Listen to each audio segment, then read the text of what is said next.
another Apollo Papyrus podcast episode. I'm Aaron Apollo Camp. For today's episode, my interview guest is a children's book author from Minnesota who has written 2 holiday hide-and-seek themed books and has a 3rd children's book, this one from Pegasus Publishing, in the works. Her name is Juli Bohmer, and here's my interview with Juli. Juli Bohmer, welcome to Apollo Papyrus, and did I pronounce your name correctly? You did. Good job. Feel free to introduce yourself to our listeners. My name is Juli Bohmer, and I am a children's book author. I have 3 books on the market currently. 10 Little Pumpkins Hide and Seek and Santa's Reindeer Hide and Seek are on Amazon.com. And I have a new book releasing January 25th of 2024 called The Strange Thing Forest. That's coming out via Pegasus Publishers, and it should be in Barnes & Noble as well as Amazon. Now, without spoiling too much of your first 2 books, that's the 10 Little Pumpkins Hide and Seek and Santa's Reindeer Hide and Seek. What are those books about, and what age group are they intended for? That age group is the 0 to 4 early learners age group. Both of them are festive holiday books that teach children to count. They rhyme, and the children have fun counting and rhyming in a game of hide and seek. So just like 10 Little Pumpkins Hide and Seek says, each page goes through one little pumpkin hiding from me. Do you see a pumpkin? Where could it be? It'll go through activities like that where you'll see pumpkins hiding. You'll find 1 pumpkin in the first page, 2 pumpkins on the next page. So it's just a fun, interactive, rhyming and counting book where children can see the number of pumpkins, see the word of the number, and then practice counting the pumpkins as well. Now, both of your first 2 books are picture books. Is that correct? Correct. And who did you illustrate each of the books, or did you have an illustrator? Well, I illustrated with clip art. I always say not an illustrator because I think of illustrations as drawings, but I created the pictures, which I guess is a form of illustration. So I used clip art to create each illustration in each book. Each of the first 2 books, Pegasus Publishing will be illustrating with an illustrator who draws the pictures in the 3rd book that's coming out. Okay, now what is the process of writing a picture book like for your first 2 books, since you did both the writing and the illustrations, for lack of a better term?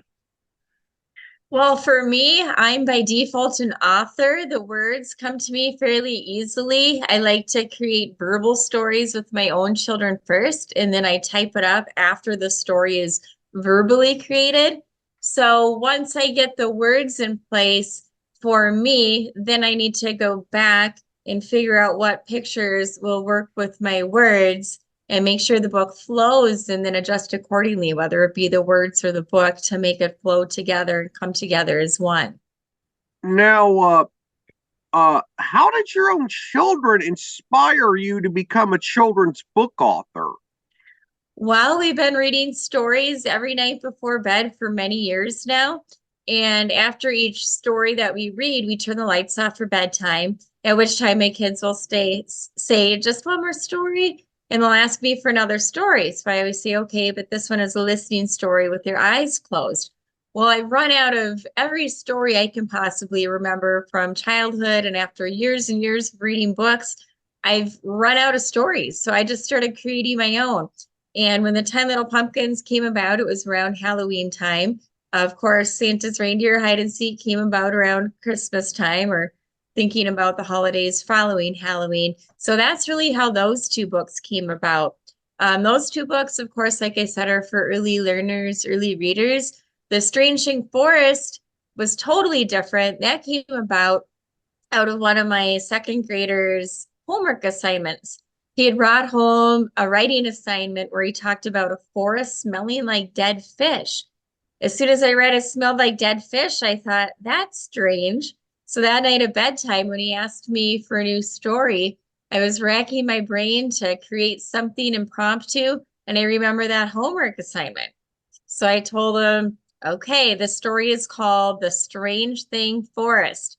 Immediately, my second grader picked up on what I was doing and said, oh, you're just copying my homework. I said, no, no, no. My forest is much different than your forest. Why don't you listen to my story and all of the strange things that happen in my story, and then tell me if you think I'm copying you? So then I was really put on the spot to be creative and come up with something out of the blue and something entertaining and engaging and intriguing that they would enjoy. So after I finished the story, there was silence. I thought my kids might be sleeping, and I asked if anybody was still awake, and they both said, yeah. And I said, well, what did you think of the story? My kindergartner said, I loved it. And I had never heard that reaction from him for any story I've ever read or told before. So I thought, if he loves it, I bet other children will love it too. And then I asked my second grader, well, what did you think?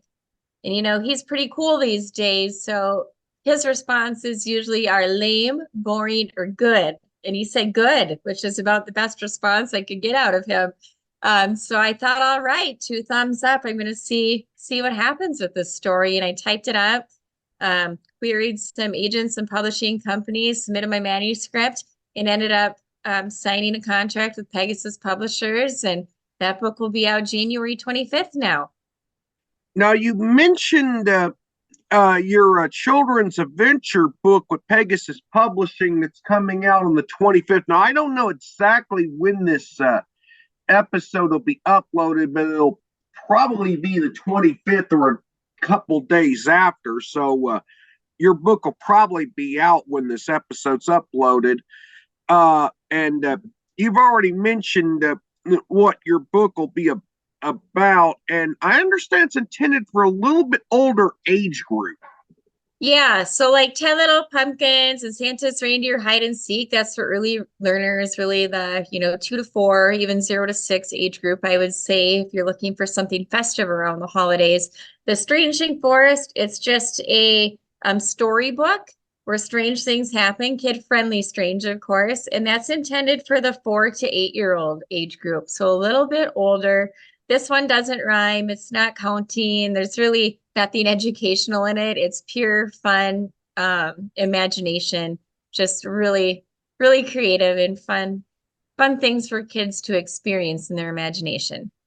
Now, now Pegasus seems like a pretty big deal in the children's book world to get a publishing deal with them. How did you get Pegasus to accept your upcoming book? Well, I'm not agent represented. So when I was searching for publishing companies to get my book out into the world, I had to submit to companies that were accepting unsolicited manuscripts. And what that means is, okay, I guess maybe I said that incorrectly. Basically, I looked for anyone who would accept a manuscript that was not agent represented. And this was one of the companies that would take a look at my writing. I did submit it to a dozen or so publishing companies. 2 wrote back just saying it wasn't what they were looking for. 1 liked the story, but they weren't looking to publish something like this at that time. And then Pegasus Publishers came back with an offer that I accepted. Now, what publishing company published your first 2 books, and was that an independent press, a print-on-demand platform, a hybrid publisher, small traditional, or in-printable large traditional publisher? So the first 2 books, 10 Little Pumpkins, Hide and Seek, and Santa's Reindeer Hide and Seek, I published via Amazon KDP, which is Amazon's self-publishing venue, where the author does all of the work, the writing, the creating, the formatting. So I did the marketing. So I really did that all on my own. And that came about as I was waiting for this publishing company, Pegasus Publishers, to come out with The Strange Thing Forest. I was doing all kinds of research on different types of publishing, how to get other work out there. And I thought, I'm going to work on a couple of holiday books in the meantime. The advantage of self-publishing and publishing on your own is that you can get books published much faster.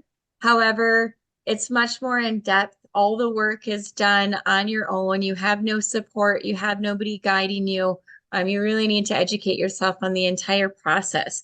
So it was creative, but also brought out the publishing um, resources, I guess, and having to learn those and educate myself. So it was a very educational process and fun process.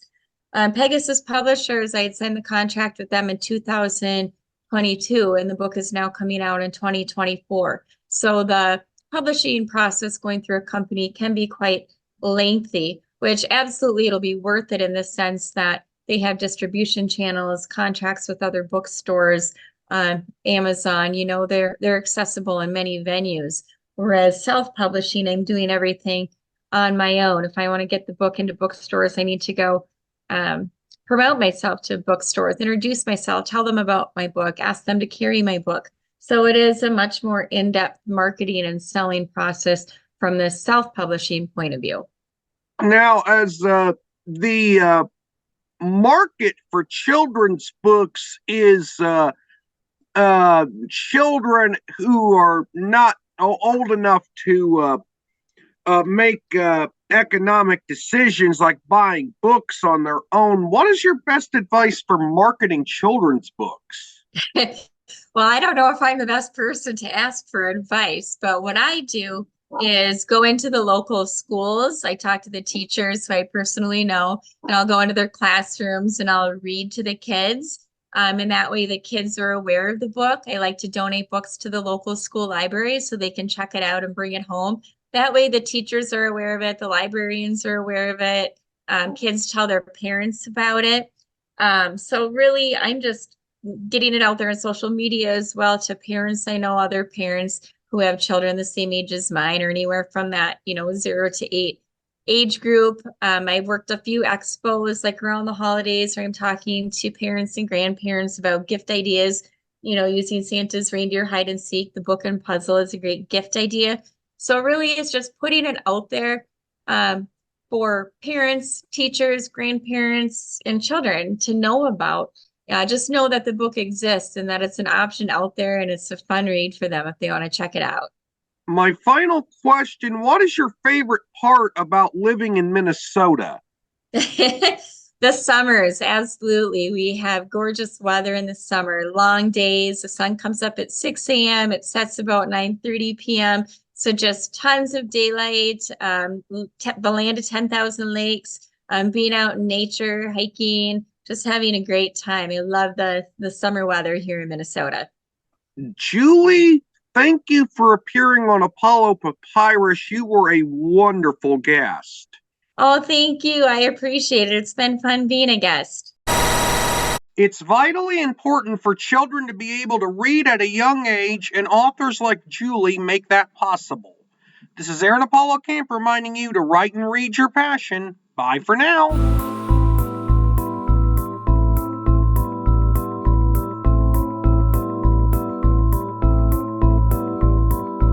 Remember to subscribe to the Apollo Papyrus YouTube channel at www.youtube.com/@Apollo Papyrus and the Apollo Papyrus Substack newsletter at apollopapyrus.substack.com. Y'all can visit the Apollo Papyrus website at campaaronapollo.wixsite.com/Apollo Papyrus and follow Apollo Papyrus on Threads, Instagram, Facebook, and Tumblr at Apollo Papyrus. Copyright 2024, Aaron Apollo Camp, all rights reserved. This podcast episode is intended for the private listening of our audience. Any reuse or retransmission of this episode without the express written consent of the podcast host is prohibited, except under fair use guidelines. Royalty-free music and sound effects obtained from https://www.zapsplat.com.